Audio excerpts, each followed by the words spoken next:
Avatar, considered by many to be one of the most groundbreaking movies of our generation.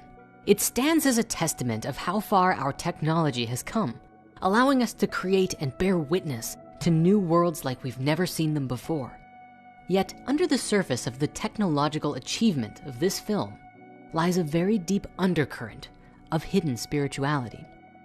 At the highest level of this movie, we see the story play out as a narrative between the dualistic nature of our human consciousness and our relationship with our planet.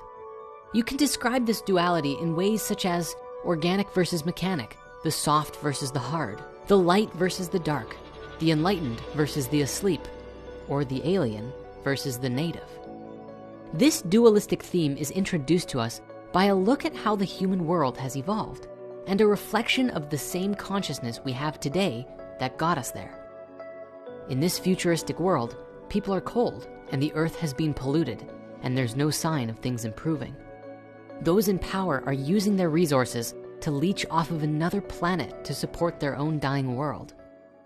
Jake, the lead protagonist, lands on Pandora with the same conditioning as the rest of the military. Pandora is a hostile land, the natives are deadly, and everything wants to kill you. As the story progresses, we see the transition from one paradigm of consciousness into another through Jake's own discovery that the story he's been told is not the highest truth. As we are introduced to the Na'vi, we are invited to explore a fresh take on spirituality, which has been designed for this movie based on African, Native American, and other indigenous cultures of the world. They teach us of Ewa, the deity to whom the Na'vi praise in reverence, and we are taught that to them, God is feminine and nature is infused with her divine spirit. Scientifically, we are given explanations of this too, through the electrochemical neural network that exists between all of the plant life on the entire world, connecting life together as if one giant living organism, something the Na'vi are a part of and can tap into. Around their sacred tree, we see rocks formed in the shape of an electromagnetic field, further illustrating the symbolism. What's amazing here is that this is not exclusive to Pandora, in that we see this reflected in the whole universe. Scientists today have observed that the universe itself appears to form much like a neural network, suggesting that everything in existence is a part of a giant interconnected mind. These are foundational teachings of hermetics, and James Cameron clearly has embedded these ideas deep into the foundational structure of the story. Further, it may not be coincidental that Ewa sounds similar to Yahweh, one of the names for God in the Bible. It's almost as if through this film, we are shown this connection to the religions that we have in the world today, and how life changes when we look to the feminine side of deity versus the masculine. Throughout this movie, we see Jake begin to soften to the experience of the Na'vi. And just as this process is happening, we see a very clear juxtaposition between the two different states of consciousness. The first is the perception that you are separate from nature, a mentality embodied by the entire human army, and Jake too when he goes on his first mission. He is curious about the environment, but it is separate from him, and this is made very clear once he finds himself alone in the wilderness, struggling to survive. This is deeply relevant to a quote by Albert Einstein, who said the following: "I think the most important question facing humanity is the universe a friendly place? This is the first and most basic question all people must answer for themselves. For if we decide that the universe is an unfriendly place, then we will use our technology, our scientific discoveries, and our natural resources to achieve safety and power by creating bigger walls to keep out the unfriendliness and bigger weapons to destroy all of that which is unfriendly. And I believe that we are getting to a place where technology is powerful enough that we may either completely isolate or destroy ourselves as well in this process.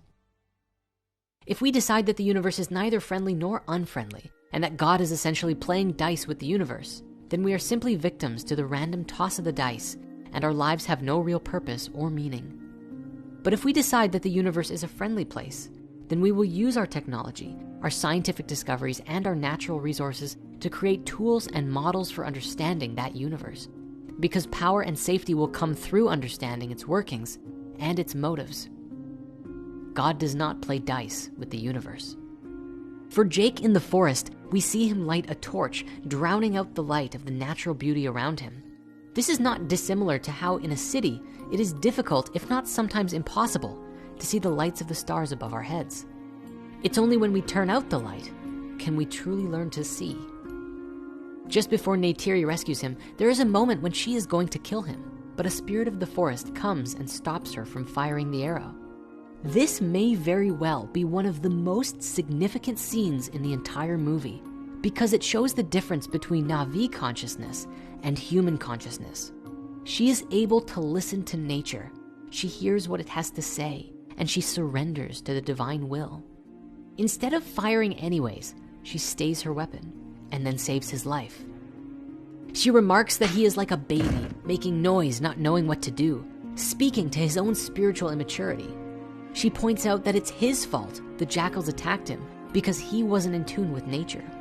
This speaks to our own ability to take responsibility for what we are creating, even if it's unconscious to us.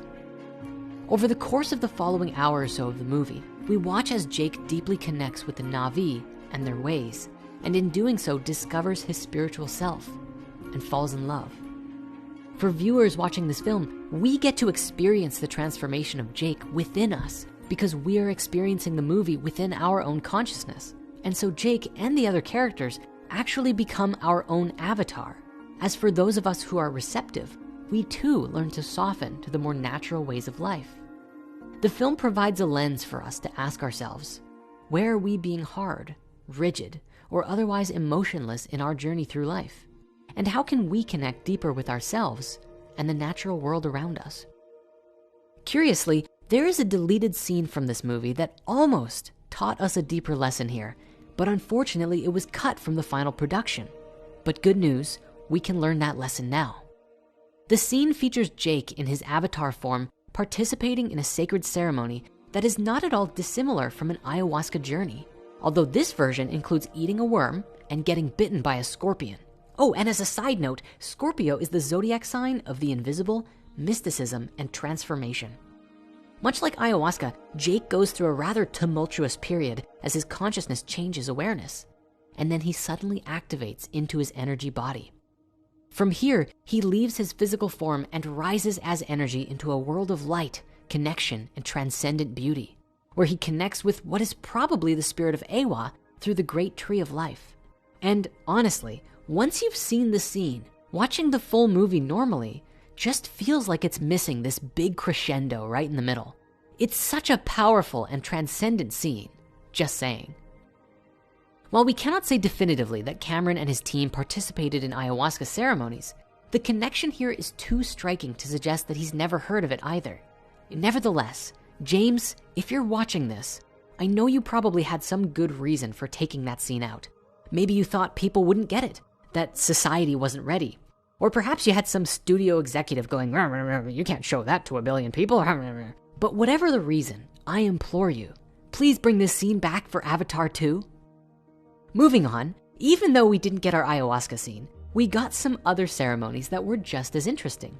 As we see on multiple occasions, the Na'vi also participate in a sacred ceremony where they link their consciousness together and connect with Eywa for a divine purpose. And in the case of this movie, that purpose is soul transference. Through their collective mind and mystic prayer, they are able to move the soul from one individual into another body. What's especially curious about this is that, thinking biologically, why would any species need to learn how to do this?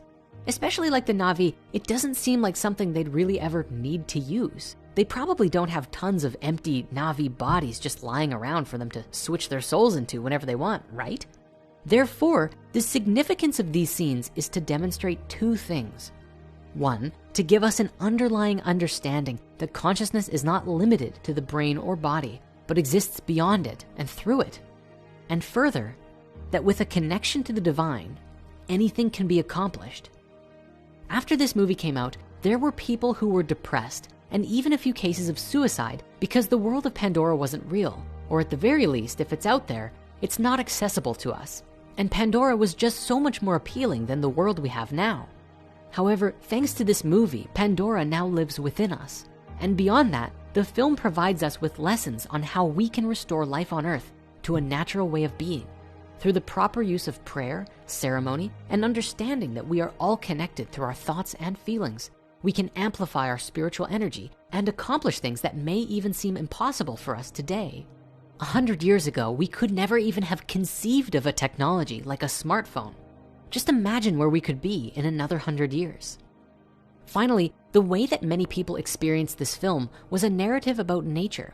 Humans have been incredibly destructive on the face of the planet, and we must change our behavior in order to thrive in harmony with the natural world. We understand clearly that economic imperialism is disastrously exploitive, and it's time we collectively found a better way to express that desire to create and expand in a way that is in harmony with all of life. We can see that the Na'vi live abundantly. They do not have money, everything is shared. This says to us that we too can create a life like this on this planet if we are able to get to a place consciously where we see each other as connected and give ourselves freely to each other to infinitum. And most important, Avatar is a narrative on the relationship between colonists and natives, which we have seen many expressions of in different ways, from Frozen 2 and Pocahontas to Dances with Wolves and Fern Gully. This is a very important conversation because things in real life didn't go the way they did in Avatar.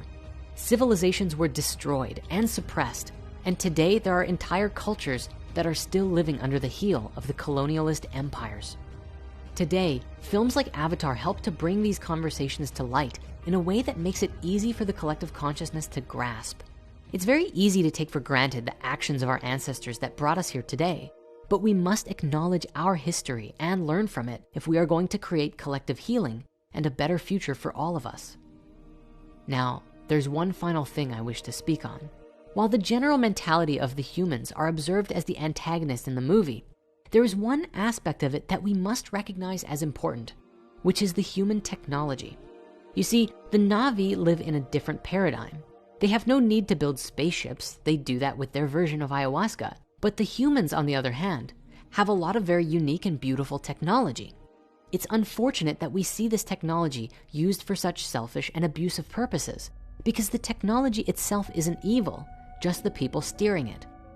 Now, Avatar itself was praised for its technological innovation, and through the film, we see a farther potential as to what humanity could create with our computers, and even more significantly, with our biotech. It's through the technology that the Avatar bodies were created, and that which allowed a conscious neural link between their physical form and the Avatar body. It's the idea that we are so powerful as a species, we can create literally anything we want to. If we follow in this thought, we can see that the entire world of Pandora is actually something that we could completely turn the earth into if we collectively decided we wanted that.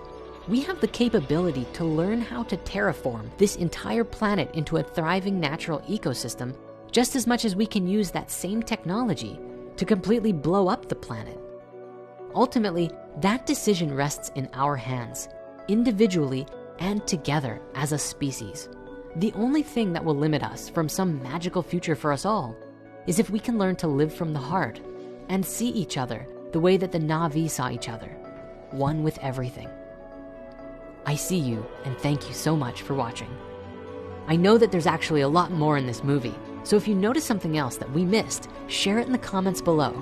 And while you're at it, don't forget to give a like and a subscribe. With that, I'll see you again next week for some more hidden spirituality.